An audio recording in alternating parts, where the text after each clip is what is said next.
Professor, é um prazer falar com você novamente, a Folha de Londrina e o Colégio Marista, mais uma vez então, nesse projeto do Folha Enem. Particularmente eu gostei bastante do resultado do primeiro projeto e vamos então caminhando juntos para o Enem 2021, que está marcado para a metade do mês de novembro.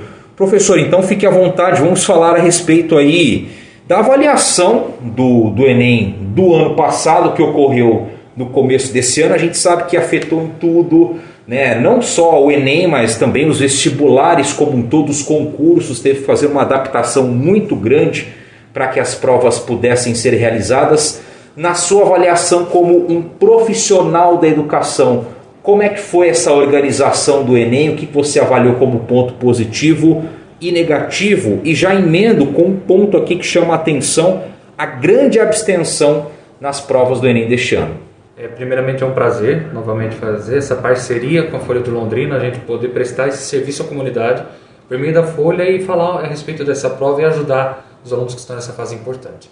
Eu vejo a última prova do Enem como os pontos positivos dela. Ela felizmente aconteceu, né? Ela acabou acontecendo, era algo que era muito esperado mesmo nesse contexto de pandemia. Num prazo além daquilo que nós esperávamos, ela passou pelo ano de 2020, entrou em 2021 ainda, mas a gente percebeu que houve todo um esforço para que ela ocorresse e os alunos que estavam com aquela ansiedade toda em tentar uma vaga no ensino superior conseguiram por meio da prova do Enem. Foi uma prova que não fugiu muito aos padrões do que já era esperado para ela. Ela vinha trabalhando com competências e habilidades. Muitos dos alunos relataram algumas dificuldades ali, algo mais desafiador relacionado à área de exatas, que isso daí pesou bastante para eles no dia das ciências da natureza, da matemática, mas não era algo impossível de se fazer. Agora, algo que é preciso prestar bastante atenção, em especial agora com respeito à organização da prova. Os alunos já estão ansiosos, já estão nervosos. É um período de estresse para todo mundo, naturalmente, por conta da pandemia.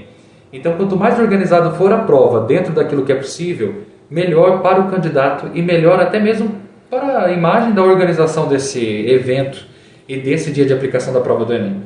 Então, eu recordo como no ano passado, quando de última hora houve mudança nas orientações no protocolo de biossegurança do INEP, que quando chegou a determinada porcentagem de alunos na sala não podia mais receber ninguém. Então, houve muitos dos nossos alunos que não puderam fazer a prova na primeira data marcada e precisaram remarcar a sua avaliação do Enem. Isso gerou um desconforto muito grande por parte de todos os alunos. Então, acho que é válido ressaltar que é importante que quando firmou um calendário de um processo seletivo, ele precisa acontecer. E isso pode até afetar, inclusive, nessa porcentagem de abstenção no próximo ano. Muitos podem ficar inseguros, podem ficar com medo do que pode vir a acontecer com essa organização. E quanto mais insegurança passa para o candidato, menos ele acaba confiando na organização desse processo avaliativo. Quer dizer, afeta essa credibilidade da instituição, Ministério da Educação, INEP, e afeta também a questão da prova. Com certeza. Se eles tivessem informado isso com boa antecedência para todos os candidatos, não havia problema algum. O problema estava ali na comunicação. Então, a comunicação com os candidatos no dia da prova, ela é essencial em todas as etapas desse processo. E para poder dar a segurança para o candidato, para melhorar a imagem da aplicação dessa prova e da organizadora desse evento, pensando nos locais adequadamente e primando pela segurança de todos eles. É claro que esse nível de abstenção do ano passado era por conta do medo da pandemia. Ela ocorreu justamente no período pós-férias, período de férias em que os casos de Covid aumentaram bastante, então as pessoas resolveram se preservar, mas além disso, algumas pessoas já tinham passado alguns outros processos seletivos. Já tinham ocorrido outros vestibulares ou estavam esperando outros processos. Então optaram por não fazer o Enem. Então, já que eu vou precisar me expor num processo seletivo presencial, junto com outros alunos para realizar uma prova, eu opto por fazer aquele outro que já está marcado do que realizar o Enem. Então, isso muito pode explicar esse alto grau de abstenção por parte dos alunos. Porque não é uma ilha, né, professor? O Enem ele também depende de calendários de outras instituições para que ele possa manter a sua essência, que é o prazo de inscrição, que é a vaga. Então, quer dizer, a abstenção, eu só acho que o governo federal ele foi um pouquinho infeliz em afirmar na época que já era um nível de abstenção esperado. Eu acho que você não pode esperar um nível de 51,5% de abstenção na prova impressa, em nenhum concurso. É o que a gente fala da questão da tradição. Poxa, mas metade dos inscritos faltaram ao primeiro dia de provas. Talvez você avalie dessa maneira também, talvez uma gota de infelicidade do governo em falar sobre isso, respeitando, claro, a questão de quem faltou devido ao medo de se contaminar pelo coronavírus. Mas acho que não é justificável falar que era esperado. Não é justificável falar isso daí em nenhuma circunstância. Falar que era esperável por causa do Covid é algo muito vago nessa situação. Porque os calendários ficaram cada vez mais dispersos, os calendários estavam cada vez mais distantes. Se o Enem fosse também a única forma de ingresso no ensino superior no Brasil, poderia até dizer que esse nível de abstenção jamais ele seria esperado, né? Agora, como tem outros processos seletivos, isso acaba comprometendo muito disso, e é importante que o governo comece a se posicionar em relação a essa prova, porque agora vai adentrar com um novo ensino médio, uma nova estrutura para esse segmento na educação básica.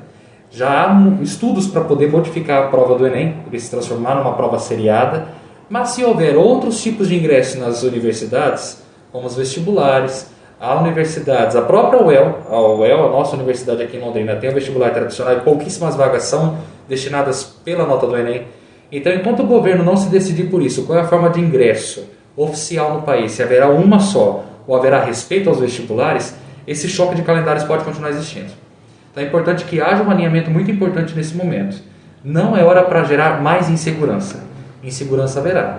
Mas enquanto houver insegurança criada pela instituição que deveria cuidar para amenizar esses problemas na área da educação, isso pode acarretar muitos problemas e muitas complicações para os alunos que estão aqui. No fim das contas, os maiores prejudicados são os alunos. Eles é que acabam se prejudicando por não conseguirem organizar o seu projeto de vida, não conseguirem organizar o seu ingresso. Então é preciso existir um alinhamento muito grande. Qual é a amplitude que o Enem vai alcançar? Ele vai ficar como está hoje? Haverá respeito aos outros vestibulares ou ele vai ser a única forma de ingresso no ensino superior? O Brasil precisa tomar essa decisão, ainda mais agora com a entrada do novo ensino médio. Na parte pedagógica, ter adiado a prova, esses meses a mais, qual que é a sua percepção quanto a isso? No final das contas, foi positivo para os alunos ou isso é algo muito pessoal? Quanto ao aluno, isso fica muito em nível pessoal. O próprio aluno, se ele aproveitou esse momento para estudar, ele ganhou um tempo para poder dirimir as suas dificuldades. Agora, no que diz respeito a como foi tratado esse adiamento todo, é que foi um problema. Anunciou-se uma data, depois fez-se uma consulta pública, depois fez uma outra data e na hora, como não conseguiu atender todo mundo, criou-se uma outra data para remarcar aqueles que não puderam entrar em sala. Então, a falta de organização do próprio adiamento é que pode prejudicar, pedagogicamente falando, porque isso desestabiliza os alunos. Adiar não é o problema. Agora, como esse adiamento foi conduzido é que pode causar um impacto negativo neles. Mexer com o aluno emocionalmente implica em complicações durante uma prova. Ele já está nervoso para o momento de avaliação. Quando ele não consegue realizar essa prova a contento, por falta de organização da mantenedora do Enem, isso é algo que preocupa bastante. E veio a calhar no momento que seria a primeira edição do Enem Digital. Nós vamos conversar ainda sobre o Enem Digital com maiores detalhes. Mas quer dizer, juntou pandemia, juntou essa falta de organização, alunos apostando no formato digital e também teve essa dor de cabeça. Era muita novidade ao mesmo tempo. Era uma pandemia, era uma prova no contexto de pandemia, além de tudo agora tinha uma versão digital. Então é preciso tratar isso com muito cuidado. Numa relação, num processo ensino-aprendizagem, a avaliação está inclusa e todo o processo ensino-aprendizagem tem que ter o afeto, o cuidado nas relações. E essas relações acontecem não só com professor e aluno, mas também com o professor e com o instrumento que ele vai ser avaliado. Tudo isso deve ser levado em conta, em especial numa aplicação da prova do Enem. E a estruturação da prova, nós não tivemos mudança, né? O que foi o externo dela. Essa questão dos protocolos, distanciamento e tudo mais. A prova em si, ela se manteve no nível dos outros anos. Você citou essa parte que os alunos relataram uma dificuldade na área de exatas. Mas no geral, que a gente fala de teoria de resposta ao item, aquele equilíbrio, foi igual dos outros anos. Isso se manteve porque isso é a identidade da prova, isso não pode modificar, né? Então eles conseguiram manter essa identidade da prova, seguiram a mesma estrutura e quanto a isso não houve nenhum problema. E agora, pensando nessa prova de novembro deste ano, e a gente não pode deixar de levar em consideração também fatores externos, a vacinação, até caminhando, pelo menos aqui no nosso estado do Paraná, na cidade de Londrina, professores profissionais da área da educação, melhor dizendo, quase todos aí imunizados. Agora já se discute essa possibilidade de vacinação para 12 a 17 anos. Tende a ser mais tranquilo o Enem 2021, ainda fazendo esse alerta com relação ao prazo? Ele tende a ser mais estável, porque o cenário está trazendo um pouco mais de estabilidade. É claro que agora com as novas variantes da Covid nós não sabemos como é que as coisas vão se desenrolar pela frente. É uma doença muito nova, então podem vir novos decretos, podem vir novas circunstâncias. Porém, como o cenário está se desenhando para o momento, ele pode trazer um maior ar de estabilidade, sim. E até novembro as coisas podem estar mais calmas. Se todo esse processo, todo esse calendário de vacinação conseguir ser cumprido, com certeza essa estabilidade poderá se manter até novembro. Então é importante que os alunos mantenham o foco nos estudos para cumprir com esse cronograma, levando em conta esse calendário. Agora o que não pode é deixar para a última hora informar uma mudança de calendário.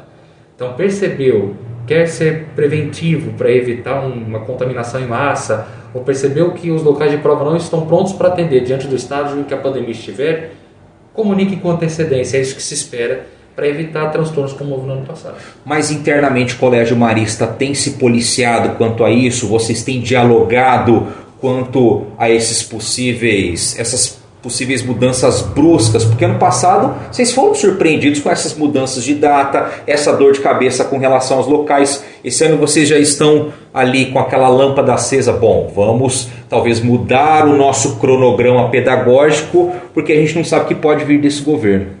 A gente tem pensado justamente nisso, priorizando aquilo que é o grande desejo dos alunos. Então a gente sabe, por exemplo, que no ano que vem já está marcada a data da prova da UEL, 6 de março. Pode ser que modifique também como aconteceu no ano passado, que a prova da UEL mudou mais de uma vez. Mas foi comunicado com antecedência, houve um planejamento maior. Então a gente pensa em dialogar com essa data da prova da UEL e com essa possibilidade de mudança da prova do Enem, colocando para os alunos em sala de aula constantemente que eles têm de aprender a lidar com essas modificações agora nessa situação. E o lidar com essa situação, com essas modificações, significa não deixar de estudar independentemente das circunstâncias. Vai ter um abalo, pode ser que fique chateado, a gente não sabe porque são coisas de nível muito maior sobre as quais a gente não tem controle. Mas o aluno precisa continuar estudando. Se ele continuar fazendo a parte dele, não importa se o Enem é em janeiro, se é dezembro, se é novembro, ele vai dar conta de fazer. O importante é que ele continue mantendo o seu ritmo de estudos para que ele possa se sentir tranquilo independentemente da data que a prova venha a cair. Quer acrescentar mais alguma coisa, professor, quanto a esse primeiro tópico? Eu acho que vale a pena os alunos manterem os estudos voltados para o Enem, sempre de maneira personalizada, que é algo que a gente frisou muito nos cadernos do ano passado. Não queira estudar tudo sem intenção. Estude sempre com intenção, vendo as suas maiores dificuldades. Isso vai ajudar a lidar com qualquer quadro de incerteza que venha pela frente na prova do Enem. E professor, até já adiantando também para quem escutar este material, esse podcast, o Folha Enem, a gente vai fazer uma abordagem um pouco diferente do que foi do Folha Enem passado. Talvez aprofundar mais nas disciplinas, nos componentes curriculares e tentar trazer uma outra visão também para quem vai acompanhar o nosso material. Sim, trazendo uma outra visão mais aprofundada dentro dos componentes e também mostrando que o Enem não é coisa só de ensino médio. O Enem pode ser visto em várias áreas da vida do estudante e que desde muito pequeno competências e habilidades são desenvolvidas. É claro que eu não vou fazer uma criança estudar para o Enem, mas uma competência desenvolvida lá embaixo é o que vai trazer um bom resultado quando ele tiver adolescente e for para o ensino médio.